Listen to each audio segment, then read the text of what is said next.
Hello.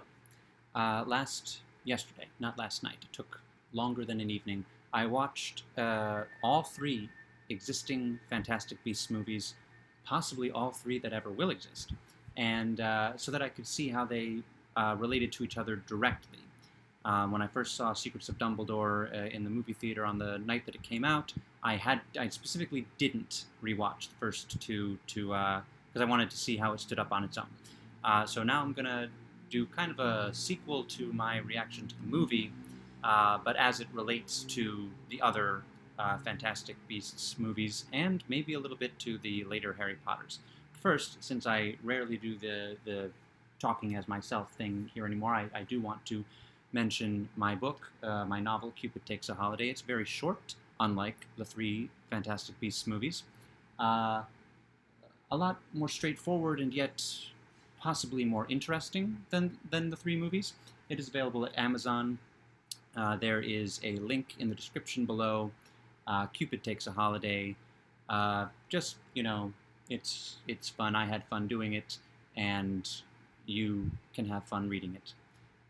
So, to the movies, I was reminded in retrospect, watching them as they. Well, no, I because this was the first movie, so it didn't take watching the other two to remind me. The first one is really quite good.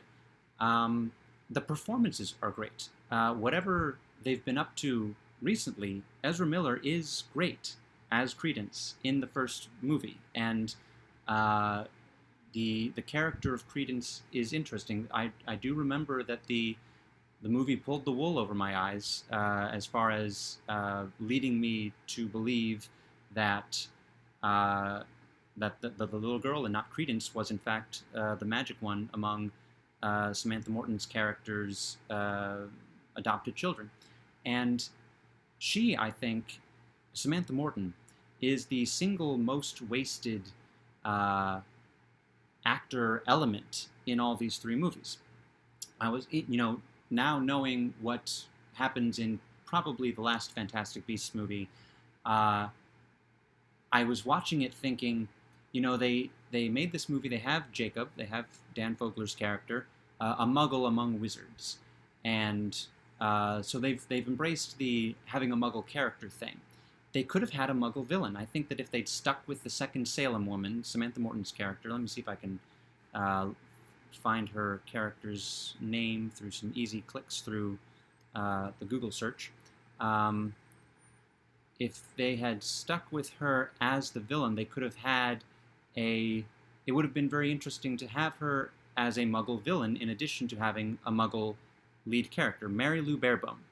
Have her be the one Muggle who not only is suspicious of magic and of witches and wizards, but also manages to escape them. They can't catch her and obliviate her. If she had been the villain throughout, in addition to having a positive Muggle character in Jacob throughout, I thought that would have been a much more interesting thing. Then you could have had the threat. Of course, the threat of Grindelwald would have been there. He would have been the big boogeyman that maybe eventually showed up. But, having her, pursuing Newt because she thinks maybe if she can, and I'm rewriting it and there's no point, but maybe she thinks that if she can use one of his magical creatures, not a savvy wizard who's trying to keep secret, but a magical creature that has no thoughts of its own necessarily about staying secret and keeping hidden, then maybe she can expose the wizarding world. But just that, wasted thing. But as I was saying about Ezra Miller, she would have been Mary Lou Barebone would have been the villain of the piece, but you could still have Credence as the monster because Credence is the uncontrolled magic, embodies the uncontrolled magic, and can still lose control in the end. And you've still got Tina and Newt trying to save him, and you've still got the wizard police going after him, and then you can maybe say something about police there. But it doesn't need Grindelwald.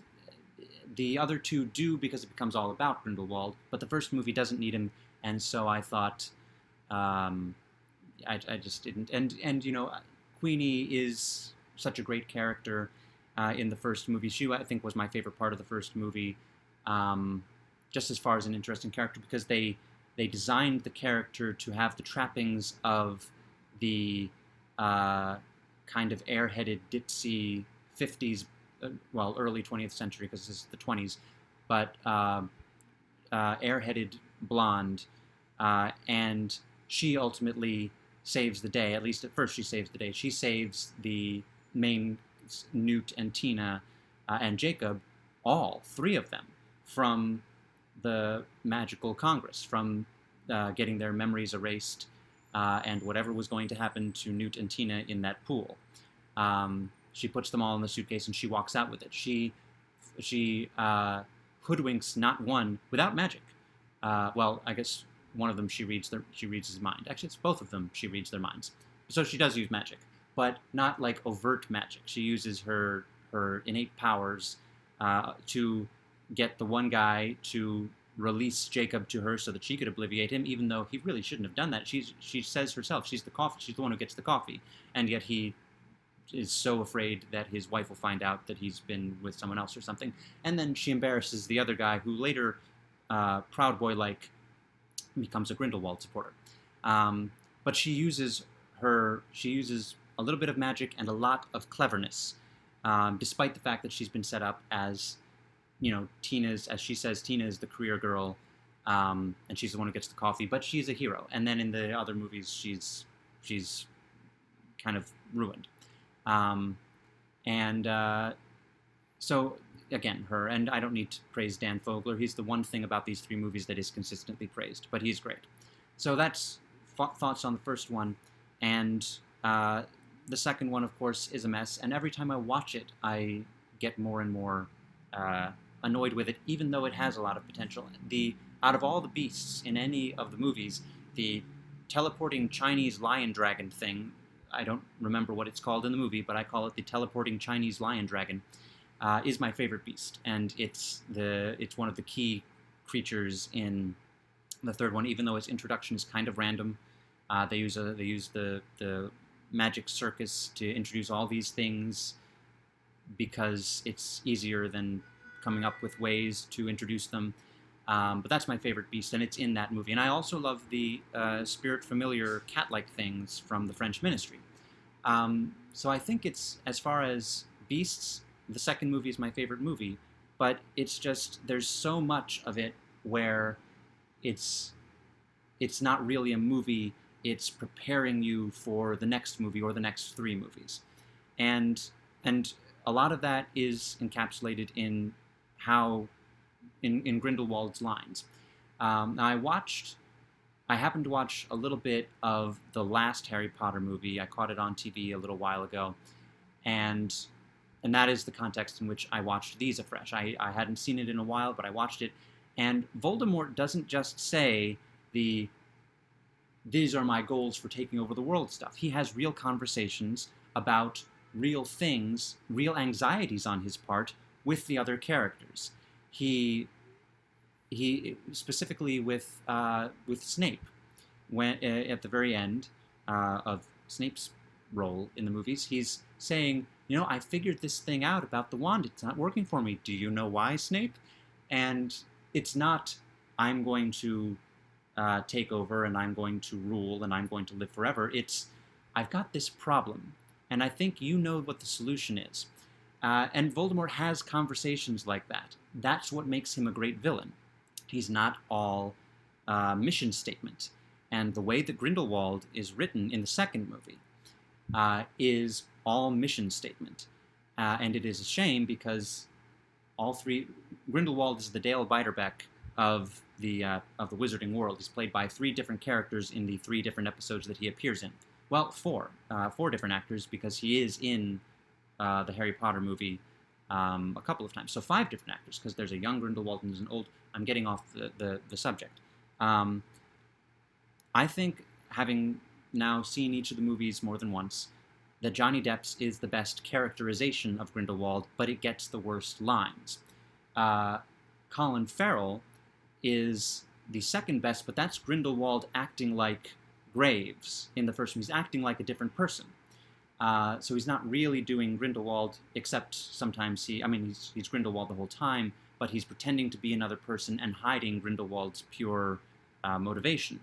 But he gets that is, I think, the best written movie and the best written part of Grindelwald line-wise.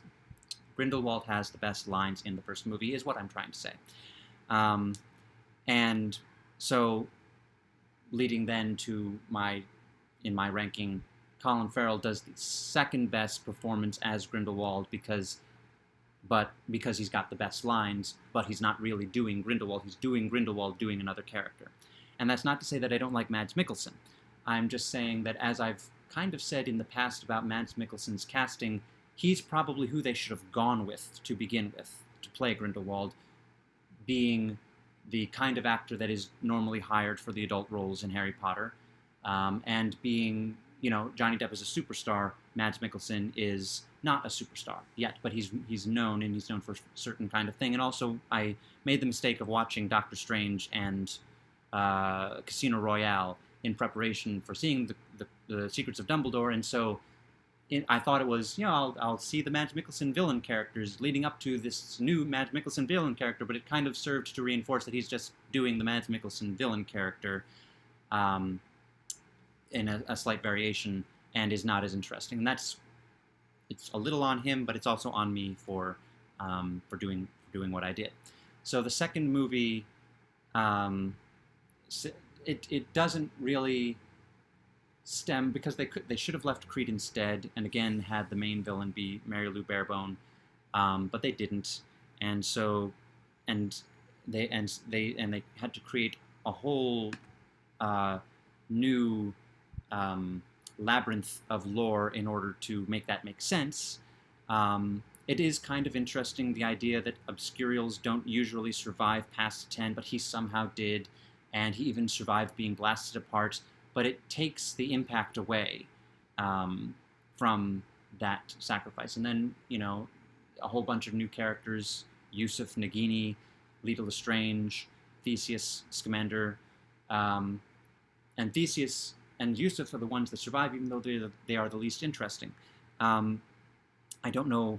A lot has been said about making Nagini making Nagini once having been a person, and the weirdness of the blood curse and that sort of thing. But Nagini was an interesting character, and she does not continue on into the next movie. Leta Lestrange was an interesting, haunted character, although,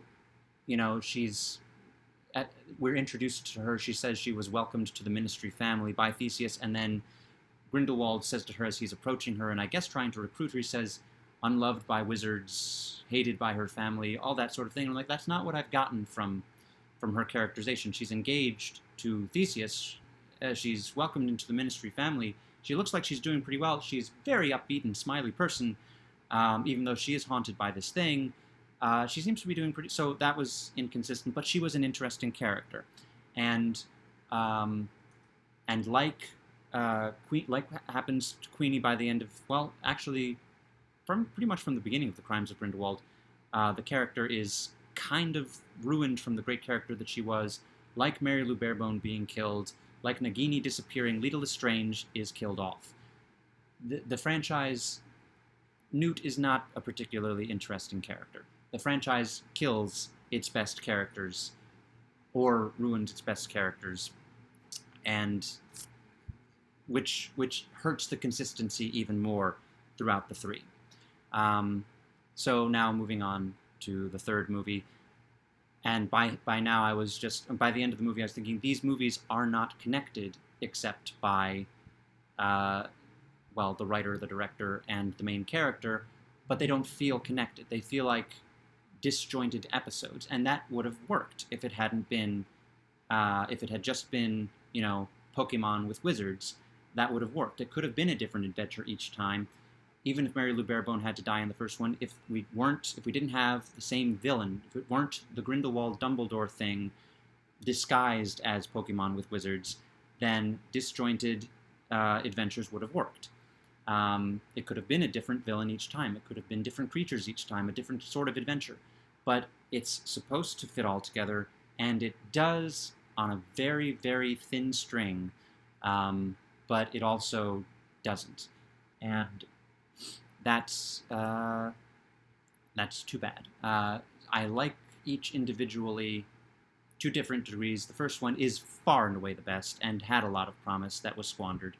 And the third one, I think, as I said this in the previous video, it did what I needed it to do, which is that it kind of made the second one make a little bit more sense, but it doesn't feel like... I don't know that I'll watch them all three in a row. If there's a fourth one and then it comes out on DVD, I will watch them all four in a row. I'll probably do that again, give it another try. But other than that, I can think of no reason to watch these movies back to back, only to watch them like, oh, I feel like watching the good one, so I'll watch the good one. I feel like, seeing Nagini and Lita Lestrange, I'll watch the second one.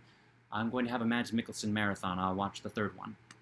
Or a Jude Law marathon. Jude Law is really great as young Dumbledore, and he could be really great as young Dumbledore in my idea for a series, Marvelous Creatures, about Dumbledore taking a newly expelled Hagrid under his wing. Again, more about that in other videos. And Eulalie Hicks, Jessica Williams' character, also deserves her own show and a great part of the movie. But it ends with Queenie and Jacob getting married, which is a nice, satisfying thing. But it was never the most important thing in the franchise, and I'm pretty sure it's still against the law. So how is it happening? And Queenie is the head of magical law enforcement in America now. Maybe that's how it's happening, but is she going to get in trouble? Much was made about why she wasn't really in the third one. She wasn't really necessary, and I was watching the first one, and she's one of the weaker links in the first one, the character, mostly because both she and Newt are doing the shy, quiet, awkward thing. And it's not that there shouldn't be characters like that, but we don't necessarily need the two lovers to be that same character. And it also made me wonder from the very beginning, from the very first time I saw the movie, how is this person a cop? How was this person ever, pass order training and go out and be brave? And we see a little bit of it, and maybe there's something to her having been put on probation because she went after Mary Lou Barebone, and maybe she was a tougher, harder as nails person at that time. But I just don't see it, and that's not in the text. It's important to have things in the text with the Wizarding World in order for them to count. And so she's better in the second movie, with her long blue leather trench coat and her tracking down Credence. She's tougher. I believe her as a cop in the second one. That's not really in the first one, and again, she's nowhere really in the third one. So again, these things, they don't feel connected. They feel like the different pieces were being used in different ways. Yusuf is a great example. Sure, we get his family backstory. We don't know much about, in the second movie when they're explaining everyone's backstories, but we don't really get a lot of him as a character. And yet he carries over into the next movie, and Tina Goldstein does not. And he carries over into the next movie to literally be a pawn to move around the board, but he doesn't really have much of a motivation, and he's not in much of it. He's just there to show up at the right time to do a thing that none of the other characters can do. And Bunty is another example of this. We have 3 characters who are in love with Newt in this franchise. 1 per movie, I guess. Although we're not really sure if Lita's in love with Newt or Theseus by the end, because she says, "I love you" in their general direction before being killed by Grindelwald. So that, too, was weird. We don't need all the characters to be... all the female characters to be converging on Newt. But, that's the only reason Bunty is there, to be the one that apparently doesn't get what she wants, who can't have what she wants because he's in love with Tina. We need a love-struck character who then is moved around like a pawn in the third movie. It's just one more way in which an overarching idea that has nothing to do with Dumbledore and Grindelwald would have been nice, and characters who have arcs over the course of 3 movies. Newt doesn't even really change. I guess he changes from not taking a side to taking a side from the beginning of the second movie to the end of the second movie. But I said, because I could talk to the screen this time because I was watching it on HBO Max, said to the malevolent supernatural force I live with, Theseus and Newt seem to have recovered from the trauma of watching the woman they both love die at the hands of Grindelwald pretty quickly, because their very first shot of them in the movies, Newt kind of mischievously taking Theseus to visit Dumbledore for mysterious reasons, and they both seem fine. Jacob, at the beginning of at the beginning of his part of the third movie, he is more traumatized by what happened. It makes more sense that he wants nothing to do with wizards. There was that line from the Fantastic Beasts and Where to Find Them trailer that didn't make into the movie, where he's clapping and he says, "I want to be a wizard." And from that to, "I don't want anything to do with wizards. I had something to do with wizards. It didn't go well. I want nothing to do with wizards." And Eulalie Hicks convincing him. That's character development. That's an arc. That makes sense in the context of what happens. He later bounces back pretty easily from the Cruciatus Curse, but there's only so much time that they have, I guess, for him to make more fun faces and say more funny lines, like, "Can I keep the wand that doesn't work?" Which is something that I would request as well. Even if the wand didn't work, if I had gone through that, I would want to keep the wand. Let's see. I think I've said enough. I hope that there are no more of these, but that there are more Wizarding World things, the Eulalie Hicks or Marvelous Creatures shows that I mentioned in this and other videos, or something that I didn't come up with that maybe they come up with. I don't know about that role player game, Hogwarts Legacy or whatever it's called. I don't do video games like that, so I'm not going to do that. But like an HBO Max series, or maybe not more movies. But I want it to continue. I just think that this one had its chance, and we got some interesting things, and maybe use those as the seeds for different things. But I don't think we need Fantastic Beasts 4 and 5. But if we get them, cast a different Grindelwald for each one, because just for fun. Anyway, one more time, this is better than at least the latter 2 Fantastic Beasts movies, and maybe even the first one, and it's much, much shorter. So link in the description to the Amazon page. Also, let me know your thoughts on what hopefully will turn out to be the Fantastic Beasts trilogy. I think its best case scenario is that it's a trilogy. I like it fine, but I don't need any more. So leave your thoughts in the comments if you like, or if you read this, leave your thoughts in the comments on this or any other video if you like.